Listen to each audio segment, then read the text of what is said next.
కేంద్రంలోని మోడీ సర్కార్ అనుసరిస్తున్న విధానాలను యథాతథంగా రాష్ట్రంలో అమలు చేయడానికి కూటమి ప్రభుత్వం ప్రయత్నిస్తూ కార్మిక వర్గానికి తీవ్ర ద్రోహం చేస్తుందని సిఐటియు జిల్లా ప్రధాన కార్యదర్శి కందారపు మురళి అన్నారు. రాష్ట్ర మంత్రివర్గం 8 గంటల పని విధానాన్ని సవరిస్తూ 12 గంటలుగా మార్చడం, మహిళలకు నైట్ డ్యూటీలను చట్టబద్ధం చేయడం అత్యంత అన్యాయమైన విషయాలని, దీనిని సిఐటియు తీవ్రంగా వ్యతిరేకిస్తుందని ఆయన అన్నారు.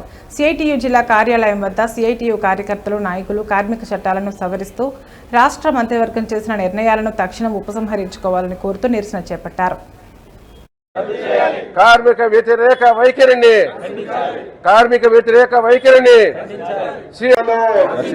మోడీ బాటలో పయనిస్తున్న చంద్రబాబు విధానాలు నశించాలి. చంద్రబాబు మొండి వైఖరి, కార్మికుల పట్ల చంద్రబాబు నాయుడు మొండి వైఖరి, కార్పొరేట్లకు దాసోహం వైఖరి చంద్రబాబు నాయుడు మొండి వైఖరి, కార్పొరేట్లకు దాసోహం చంద్రబాబు నాయుడు మొండి వైఖరి, నశించాలి. చంద్రబాబు నాయుడు మొండి వైఖరి, రాష్ట్రపతి మొండి వైఖరి. జూలై 9 జయప్రదం చేయండి. జూలై 9 జరిగే దేశవ్యాప్త సమ్మెను జయప్రదం చేయండి. జూలై 9 జరిగే దేశవ్యాప్త సమ్మెను రద్దు చేయాలి. లేబర్ కోడ్లను రద్దు చేయాలి. స్వతంత్రం వచ్చి 76 సంవత్సరాల తర్వాత ఈరోజు కోల్పోతా ఉన్నాం. అంటే మన పూర్వీకులు అనేక మంది ప్రాణ త్యాగాలు చేసి ఉరికంబాలేకి నెత్తురు చిందించి సాధించినటువంటి 8 గంటల పని ఈరోజు మాయమైపోతా ఉంది. చంద్రబాబు నాయుడు చెప్తున్నాడు, ఈ సంపదకు మూలము కార్పొరేట్ అంట, పారిశ్రామికవేత్తలంట.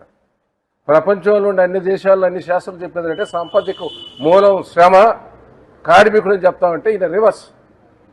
ఇంత ముందు ఒకసారి చెప్పినాడు, ఏ ఏజం లేదు టూరిజం ఇంటికి పోయినాడు. ఇప్పుడు మళ్ళా మొదలైంది. కార్మికులు కాదంట సంపద సృష్టించేది, పారిశ్రామికవేత్తలంట. అంటే చాలా దుర్మార్గమైనటువంటి చట్టం ఇది. ఇది కేవలం అంటే ఇది ప్రారంభం మాత్రమే. ఈ చట్టాలు ఇంకా అమలుకు పోతే ఎవరికి కూడా పిఎఫ్ ఉండదు, ఈఎస్ఐ ఉండదు, సంక్షేమ బోర్డులు ఉండవు, ఎటువంటి సామాజిక భద్రత కూడా ఉండదు. అంటే కేవలం ఏంటంటే కార్మికుడిని ఎట్టి చాకరీ చేసి లేదా ఒక బానిసలాగా సంఖ్యలు వేసి కొట్టి తిట్టి పని చేసుకుంటున్నటువంటి దుర్మార్గమైనటువంటి వ్యవస్థకు ఇది పునాది. ఎటువంటి హక్కులు లేకుండా కార్మికుడు బానిసగా బతకాలి. ఈ యొక్క చట్టాలను కానీ మనం గట్టిగా ఎదిరించకపోతే దీనిపైన పర్యవసానం మొత్తం యావత్తు కార్మిక వర్గం కూడా బానిసలైపోతారు. యజమాని ఇష్టం పెట్టుకుంటాడు, కష్టం ఉంటే తీసేస్తాడు. ఇచ్చినంత తీసుకోకపోతే ఇంటికి వెళ్ళిపోవాలి. దీనికోసమైనా మన ఇన్ని చట్టాలు బ్రిటిష్ కాలము రాకముందు నుంచి బ్రిటిష్ వచ్చిన తర్వాత కూడా అనేక పోరాటాలు చేసి స్వాతంత్రం రాకముందు అనేక చట్టాలు మనం సాధించుకున్నాం. స్వాతంత్రం వచ్చిన తర్వాత మరికొన్ని సాధించుకున్నాం. ఈ చట్టాలు మొత్తం తొంగదొక్కి దుర్మార్గమైన, ఒక విధంగా చెప్పాలంటే కార్మికుల పైన ఇది నరమేధం, కార్మిక వర్గాన్ని నాశనం చేసేటువంటి ఒక మహా